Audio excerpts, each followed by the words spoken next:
আসসালামু আলাইকুম। আলহামদুলিল্লাহ, আমার খড়ের সিলিন্ডারগুলো যে মাশরুমের যে খড়ের সিলিন্ডারগুলো এগুলোতে পিন হেড চলে আসছে। যদি আমি আপনাদের কাছ থেকে দেখাই, এই দেখেন পিন হেড উঁচু উঁচু হয়ে রয়েছে না, যেগুলো পিন হেড এগুলোই হচ্ছে আস্তে আস্তে বড় মাশরুম হবে।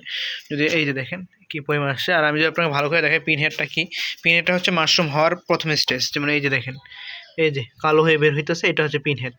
এটার থেকে আস্তে আস্তে বড় আকারের মাশরুম তৈরি হবে। এটাতে প্রায় 250 গ্রাম থেকে 300 গ্রাম মাশরুম তৈরি হবে।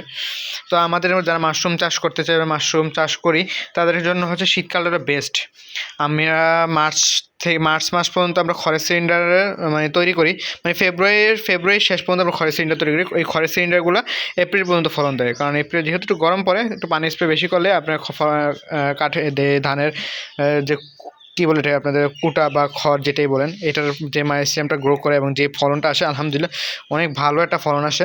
তো আমরা আশা করতেছি এইবারও আমরা অনেক বড় আকারে মাশরুমের খামারটা চালাবো। আর এই বছর আমরা সেই গরমকালে মাশরুমটা উৎপাদন করব, কারণ গরমকালে মাশরুমের চাহিদা অনেক বেশি থাকে এবং দামও ভালো পাওয়া যায় না। আমরা ভাবি যে শীতকালে মাশরুম চাষ করব, গরমে আর চাষ করব না, এটা একটা ভুল ধারণা।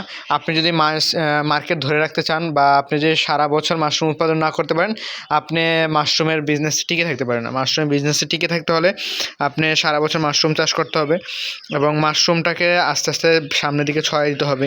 আপনারা যারা ল্যাব তৈরি করতে হবে, বড় বড় আস্তে আস্তে মাশরুমের চাষটাকে বাড়াতে হবে।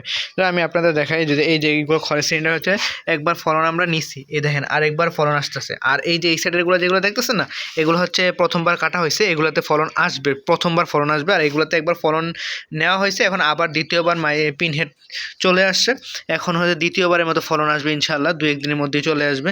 তখন আমরা আপনাদেরকে দেখাতে পারবো কী পরিমাণ ফলন আসতেছে এগুলোতে। যাই হোক, মাশরুমটা চাষ করাটা এতটা কঠিন কাজ না, আবার কঠিন কাজ। তো সবসময় চেষ্টা করবেন ভালো পরিবেশ রাখা, জীবাণুমুক্ত রাখা খামারটাকে, তাহলেই দেখবেন আপনার মাশরুমের চাষটা অনেক ভালো হবে ইনশাআল্লাহ। তো আমাদের জন্য দোয়া করবেন, আমরা যে এইভাবে আস্তে আস্তে মাশরুমের খামারটাকে সামনে দিকে বাড়াইতে পারি। আর এই সাইডের যে আমার যে ডান পাশেরগুলো আছে, বাম পাশেরগুলো, এগুলোতে হলো খড়ে মাইসিরাম রান হয়ে গেছে এবং পিনহেড চলে আসছে। এইগুলো তো পিনহেড আসতেছে, কিছুদিন ওয়েট করতে হবে সম্ভবত। এরপর এগুলো পিনহেড আসলে এগুলো আমরা কেটে দেবো, কেটে দিলে মাশরুম বের হওয়া শুরু করবে। তো আমাদের জন্য দোয়া করবেন। আসসালামু আলাইকুম।